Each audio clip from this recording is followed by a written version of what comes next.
शिक्षा के क्षेत्र में शासन द्वारा निःशुल्क बाल शिक्षा अधिनियम बनाया गया है। वहीं अशासकीय प्राइवेट स्कूलों से मान्यता के नाम पर की जा रही धड़के से अवैध वसूली। मंदसौर अशासकीय स्कूलों द्वारा गांधी चौराहे पर एकत्रित होकर मान्यता को लेकर शासन द्वारा बनाए गए मापदंड के विरोध में प्रदर्शन कर जिला अपर कलेक्टर एकता जायसवाल को ज्ञापन सौंपा गया। अशासकीय स्कूलों के प्रतिनिधि शासन द्वारा निर्धारित नए मापदंडों को लेकर बहुत चिंतित हैं और उन्हें महसूस हो रहा है कि शर्तें उनके संचालन में गंभीर अड़चनें पैदा करेंगी। प्रदर्शन में शामिल स्कूलों के प्रतिनिधियों ने जिला अपर कलेक्टर एकता जायसवाल को ज्ञापन सौंपकर अपनी आवाज उठाई है। शासन द्वारा बनाए गए मापदंडों से शिक्षा के स्तर पर नकारात्मक असर पड़ेगा, विशेष रूप से उन स्कूलों पर जो पहले ही सीमित संसाधनों के साथ काम कर रहे हैं। निश्चित रूप से वह स्कूल बंद होने की कगार पर होंगे। अशासकीय स्कूल संगठन के जिला अध्यक्ष रुपेश पारिक द्वारा मीडिया को जानकारी देते हुए बताया गया कि शासन द्वारा मान्यता में रजिस्टर्ड किरायानामा मांगा जा रहा है।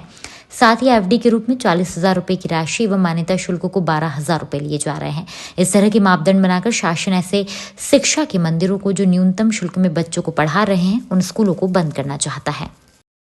ये शासन प्रशासन जो अशासकीय विद्यालयों के साथ दुर्व्यवहार कर रही है और स्कूलों की मान्यताओं के लिए जो किरायानामा का और इसका एफडी का जो बहुत ज्यादा ये बर्ताव डाल रहे हैं, प्रभाव जो डल रहा है, उसके लिए सब विद्यालय वाले परेशान है। और कम से कम 1.5 लाख जो पब्लिक जुड़ी हुई है जो अशासकीय विद्यालय से, वो बेरोजगार हो जाएगी। और हम चाहते हैं कि यदि इसी तरह कुशासन व्यवहार यदि अशासकीय विद्यालयों के साथ किया है तो हम शासन प्रशासन को भोपाल तक, दिल्ली तक जाएंगे और अपना धरना प्रदर्शन सदा रखेंगे। मंदसौर जिला अशासकीय विद्यालय संगठन के द्वारा हमारी 5 सूत्रीय मांगों को लेकर एक धरना प्रदर्शन यहाँ पर गांधी चौराहे पर दिया जा रहा है, जिसमें प्रमुख मांग है कि रजिस्टर्ड जो किरायानामा स्कूलों के द्वारा बना करके और शासन को दिया जा रहा है उसमें कई विसंगतियां हैं। इसको वापस लिया जा करके नोटरीकृत किरायानामा जो पुरानी व्यवस्था किया जाता था उसी पर मान्यता दी जाए। नंबर 2, आरटीई कानून के तहत किसी प्रकार का शुल्क लेने का प्रावधान नहीं है 6 से 14 वर्ष की आयु के बालिक बालिकाओं के साथ। फिर भी शासन द्वारा 40,000 की एफडी, मान्यता के नंबर 12,000 रुपए शुल्क, स्काउट शुल्क, क्रीड़ा शुल्क, रेल शुल्क, तरह तरह के शुल्क जो है शासन द्वारा वसूले जा रहे हैं, जो कि बिल्कुल गलत है। उनको वापस लिया जाना चाहिए। निरंतर शिक्षा के क्षेत्र में सहयोग करने वाले लोग हैं। हम लोग कोई लुटेरे नहीं है, नहीं चोर है। शिक्षा को बढ़ावा देने में हमारे संचालकों का बहुत योगदान रहता है, क्योंकि हम देख ही सकते हैं सरकारी स्कूलों की स्थिति कैसी है। और अभी प्रत्येक संचालक की स्थिति ऐसी है कि जैसे कि वो कोई शराबी व्यक्ति अपनी पत्नी को पीटता है, उसके बाद भी उसको जबरन कहना पड़ता है कि भला है बुरा है कैसा भी है, मेरा पति मेरा देवता है। ठीक वैसी ही हालत मध्य प्रदेश संचालकों की हो रही है।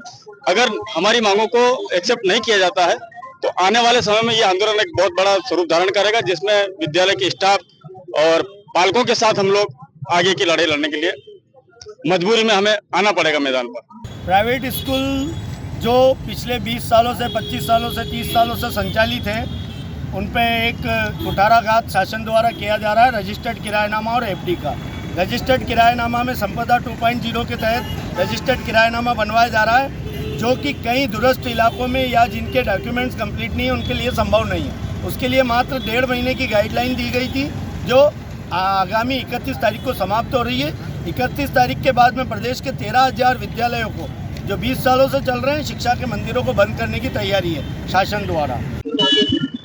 नवीन मान्यता एवं नवीनीकरण में रजिस्टर्ड किरायानामा बंद कर नोटरीकृत किरायानामा लागू किया जाए, इसके लिए मंदसौर प्राइवेट स्कूल एसोसिएशन द्वारा आज ज्ञापन दिया गया। पूर्व ज्ञापन दिया गया, इनके द्वारा अभी तक कार्रवाई नहीं हो पाई। पूर्व वाले ज्ञापन की तो मुझे जानकारी नहीं है,